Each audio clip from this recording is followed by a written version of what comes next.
Digital India கொண்டு வரும் பொழுது காய்கறி கடைக்காரன் எப்படியா டிஜிட்டல் இந்தியா யூஸ் பண்ணுவான்? அவனுக்கு போன் யூஸ் பண்ண தெரியுமா? இல்ல போன்ல பணம் கட்ட தெரியுமா?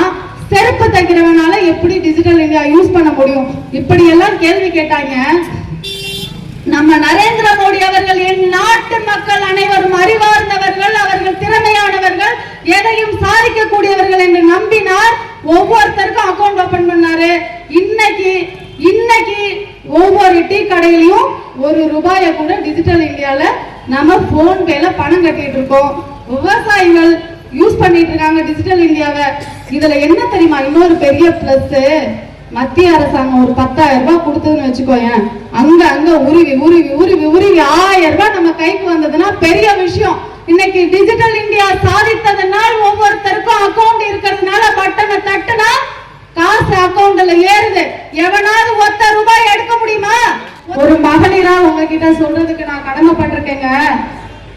ஸ்டாலின் தான் வராரு, வெளிச்சம் தர போறாருன்னு சொன்னாங்க. நாங்களும் மகளிரும் ஏதோ நினைச்சு கனவு கோட்டையெல்லாம் கட்டி போட்டுதான் பாப்பாமே 10 வருஷம் காஞ்சி கிடக்காங்கன்னு ஓட்ட போட்டு உட்கார வச்சா, ஆட்சிக்கு வர்றதுக்கு முன்னாடி மகளிர் உரிமை தொகை, வீட்டுக்கு வீடு, ரேஷன் கார்டு கொடுப்போம்னு சொல்லுவாங்களாம். வந்து உட்கார்ந்ததுக்கு அப்புறம் தகுதியுள்ள மகளிருக்கு தான் மகளிர் உரிமை தொகை கொடுப்போம்னு சொல்லுவாங்களாம். என்னையா தகுதி உள்ள மகளிர்? நான் ஒரு கணவனுக்கு மனைவி, 2 குழந்தைகளுக்கு அம்மா, இதை தாண்டி என்னையா வேணும் தகுதி உள்ள மகளிருக்கு? பெண்கள் கேள்வி கேட்க ஆரம்பிச்சதும் இல்ல பட்ஜெட் பத்தல அப்படின்னு சொல்றாங்களாம். ஏற்கனவே சாராய கடையெல்லாம் திறந்து வச்சுக்கிட்டு சாராய வருமானத்துலதான் நாங்க நாட்டையே நடத்திக்கிட்டு இருக்கிறோம். தமிழ்நாட்டோட வருவாயே சாராய கடை தான் மூட முடியாதுன்னு துவண்டு தோல்வியுற்ற இந்த திராவிட மாடல் அரசு, இந்த அரசை பார்த்து நான் கேள்வி கேட்கிறேன், எதையா மக்களுக்கான அரசு? எது மாடல் அரசு? எங்க ஐயா நரேந்திர மோடி அவர்கள் 2012 எல்லாரும் சொல்ல கேட்டிருப்போம், யாரோ ஒருத்தர் பிஎம்ஆ வர போறாரா ஐயா எல்லாரும் சொல்லிக்கிறாங்க. அவரை பத்தி என்ன சொல்லிக்கிறாங்க தெரியுமா? இந்தியாவோட குட்டி சிங்கப்பூர் குஜராத் அப்படின்னு சொன்னாங்க.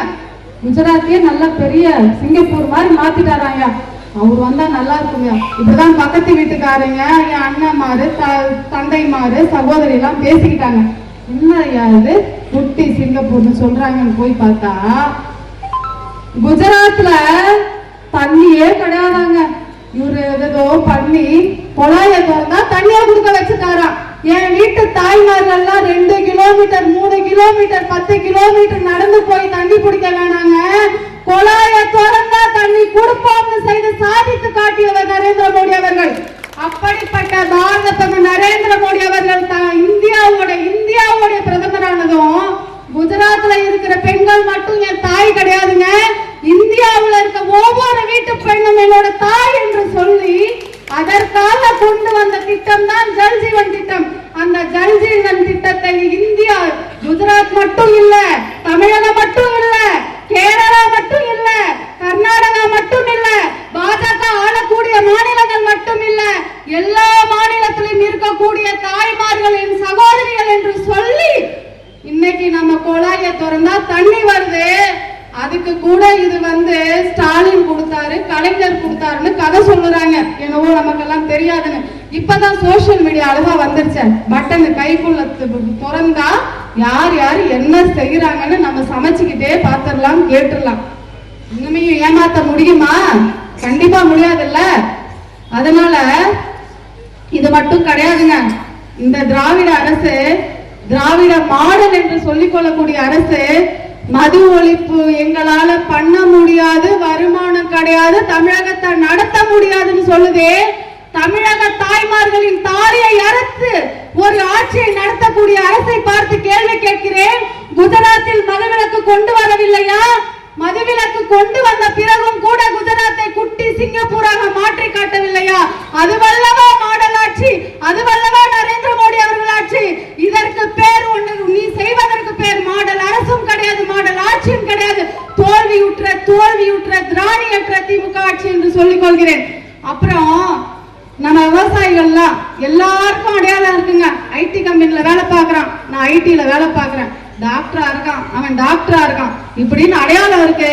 விவசாயிக்கு ஏதாவது அடையாளம் இருக்கா அப்படின்னு சொல்லி யோசித்த நம்ம நரேந்திர மோடி அவர்கள் கிசான் கார்டுங்கிற ஒரு திட்டத்தை கொண்டு வந்து எந்த சேதம் வந்தாலும் அதற்கு பயிர் காப்பீடு திட்டத்தையும் கொண்டு வந்து விவசாயிகளின் கண்ணீர் துடைத்தவர் நம்ம நரேந்திர மோடி அவர்கள்.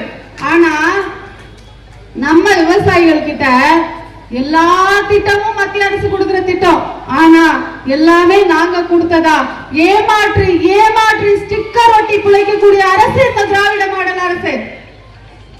எல்லாரும் கேள்விப்பட்டிருப்பாங்க, ஒரு 10 வருஷம் முன்னாடி எல்லாருக்கும் தெரியும் நினைக்கிறேன், டிஜிட்டல் இந்தியா கொண்டு வர போறேன்னு மோடி சொன்னாரு.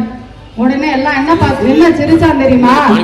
ஐயோ என்ன டிஜிட்டல் இந்தியாங்கிற, ஒவ்வொருத்தரையும் அக்கௌண்ட் ஓபன் பண்ண சொல்ற, என்னனால போய் பேங்க்ல கியூல நிக்கணுமா அப்படின்னு சொல்லி தப்பு தப்பா சொல்லி கொடுத்தான். என் சகோதரர்கள் அக்கௌண்ட் ஓபன் பண்றதுக்கு 1000 கன்ஃபியூஷன். நீ அக்கௌண்ட் ஓபன் பண்ணனா உங்க காசை எடுத்துருவாங்க, பிடிக்கிருவாங்க, இப்படி எல்லாம் சொன்னாங்க. ₹1 உருவ முடியுமா? இதுதான் நரேந்திர மோடி அவர்களோட அரசு, இதுதான் நரேந்திர மோடி அவர்களோட ஆட்சி. இது மட்டுமா?